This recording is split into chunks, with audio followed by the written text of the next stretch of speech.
Hello, everyone. I'm ZHAO Chuang. Today, let's meet Junlang the Caudipteryx, a very primitive oviraptorosaurian dinosaur. This species was relatively small, only about the size of a turkey.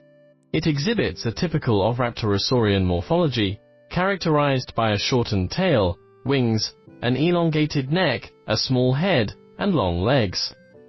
As a primitive species, it lacked the exaggerated crest seen in later oviraptorosaurs.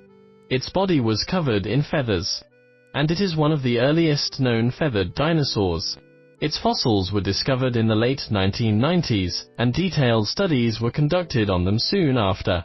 Let's first look at its overall appearance. A notable feature of this dinosaur was its slender legs, which differed from those of typical carnivorous dinosaurs, such as T-Rex. Those dinosaurs usually had shorter legs. In contrast, Caudipteryx had relatively long legs and metatarsal bones, similar to those of modern birds. Many dinosaurs, including some early birds, had very short metatarsus. However, Caudipteryx went against the grain, featuring a long metatarsus and slender thighs. Let's examine this model starting from its feet, which are characterized by longer middle toes. Although the middle toes of most theropods were also quite long, they were not as long as those of Caudipteryx. From a bottom-up view, it becomes more apparent that the toes on each side are pretty short, with the middle toe being exceptionally long. This feature is also reflected in its footprint fossils, and it is just through this feature that the owner of the discovered footprints was identified as a Caudipteryx. Generally, determining which species a footprint belongs to is quite challenging, but this distinct feature of Caudipteryx made it recognizable. Other features of its feet were typical of theropods. Its 3 forward-facing toes had worn claws, as frequent walking had made them blunt, while the raised toe remained thin and sharp. During movement, the middle toe likely bore most of the weight, and the 2 lateral toes might only have had their tips touch the ground when in this pose. Next, let's examine its head, which is a small triangle. Well-preserved skull specimens of Caudipteryx have been found, allowing us to reconstruct an accurate appearance of its head. From a top-down perspective, you can see that its eyes have limited binocular vision. The back of its head is relatively broad, and the front of its mouth is narrow and beak-like, resembling that of a chick. However, it still has several delicate teeth at the front of its beak. If you look closely at this model, you can faintly see these tiny teeth. Its nostrils were positioned lower, similar to most theropods. When we reconstructed its face, we made the periphery of its eyes reddish, like many modern birds. On its face, we made the featherless skin appear bluish, similar to that of emus or some Australian species. The skin behind its beak might have been bluish as well. The area in front of its eyes could have grown some sparse feathers. Fossil evidence shows many feathers extending to the front of the lower jaw. Its entire face resembled that of a bird, mostly covered in feathers, with only the skin around the nostrils featherless. Its face probably lacked scales with textures similar to those of living birds. Caudipteryx had large eye sockets and eyeballs, but the visible parts were small, somewhat like a chameleon. This dinosaur, like birds, had a sclerotic ring attached to its eyeball, with the eyelid on the surface, and only the central hole in the ring was visible. Then, this model shows that its head, body, and tail were all covered with relatively prominent feathers. Its neck was long and flexible. Likely a herbivore, or perhaps more than just a plant eater, Caudipteryx may also have been an omnivore, eating insects and similar prey, resembling most ground-dwelling birds today. The presence of gastroliths in its stomach suggests that it used them to help grind down the food. The feather coverage was probably extensive on this dinosaur, possibly covering the entire body except for the ankles. Numerous specimens show varying degrees of feather preservation.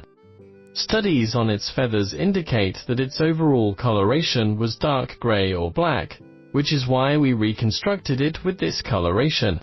Few abdominal feathers have been preserved, probably because bacteria in the digestive tract rapidly decompose the surrounding tissues after death, making preservation particularly difficult. For this part, we inferred a lighter color based on common patterns seen in modern animals. The forelimbs of Caudipteryx were quite short, just as this model shows. Clear evidence proves that its forelimbs indeed bore feathers, forming wings with a unique shape. Unlike modern animals skilled at flight, Caudipteryx's small wings could not lift its large body. Its wing structure was similar to that of modern ostriches. The feathers near the fingertips were very short and gradually became longer towards the back. Modern bird wing feathers are divided into two types: primary flight feathers on the hand, and secondary flight feathers on the arm or forearm. Recent studies have revealed that Archaeopteryx possessed an extra layer of longer feathers at the elbow, called tertiary flight feathers. Another layer of flight feathers might be located here, but the humerus usually lacked feathers. They were limited to this region. Earlier fossil research indicated Caudipteryx did not have secondary flight feathers, and had feathers only on its hands. As a result, some early reconstructions depict Caudipteryx with only primary flight feathers on the hands. However, I have seen some specimens where feathers are still preserved in this area. Admittedly, the preservation is not ideal, but it does demonstrate the existence of some feathers. Therefore, our reconstruction restored the wings to their complete form, as shown here. Most fossils typically preserve only this section because it is near the abdomen, where bacteria from the digestive tract can decompose the feathers, as mentioned earlier. Alternatively, during fossilization, animals often lie on their side with feathers covering their bodies, making them hard to detect even when preserved. Feathers pressed against and embedded in the skin could wear away during fossilization. On the lower wing surface, we can observe the feather coverage.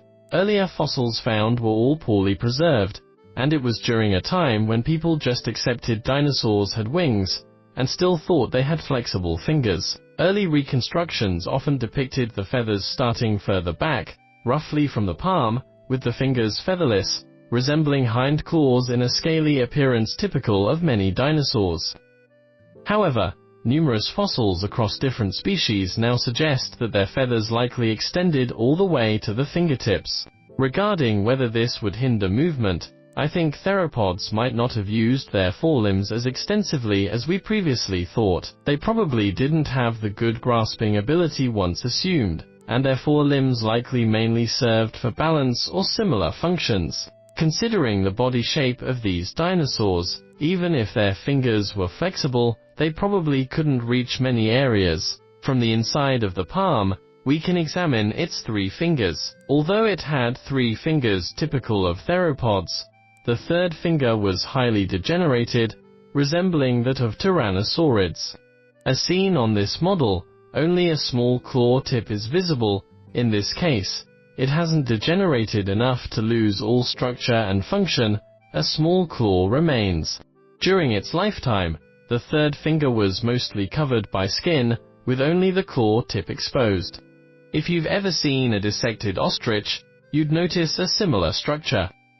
Caudipteryx's hands closely resembled those of an ostrich, except its 2 claws were larger. Modern ostriches also have large claws, but feathers cover them. The claws of Caudipteryx were much bigger, especially the first one, which is common among theropods. It was large and curved, while the second was smaller. Inside, the feather roots extended all the way to the second finger. Next, let's take a look at the markings on Caudipteryx's wings. Some complete specimens have preserved feather markings on both the tail and wings. Early, poorly preserved fossils led researchers to believe that its wings might lack prominent markings. Some of my early restorations of Caudipteryx also depicted no patterns. However, some specimens exhibit banded markings on their wings, similar to those found in animals such as pheasants. These bands are broader than those on the tail, just as this model displays. Of course, this variation could be individual. Some had these markings while others did not, or they might have been exclusive to males, with females lacking access. Confirming this is difficult, as prehistoric animal specimens are too few to offer detailed statistical evidence. The wingtips might have featured white markings, with varying shades of color in the middle section. Its markings may have seemed just black and white, akin to Anchiornis, with unpigmented white areas and black in the black areas. A conservative estimate suggests that both the tail and wings likely had a simple black and white pattern, similar to many owls today. However, some scholars have raised objections, suggesting that these areas without pigments, in other words, the white parts, could have been covered by substances like chitin or carotenoids, which don't fossilize. Therefore, if the wings contained carotenoids, when alive, they might have appeared yellow and black, or red and black. Likewise, chitin or similar substances could have resulted in green or other colors. The tail feathers might be the same. Let's also take a look at its tail feathers. First, its tail became shortened, similar to many modern birds. The number of its tail feathers has long been controversial.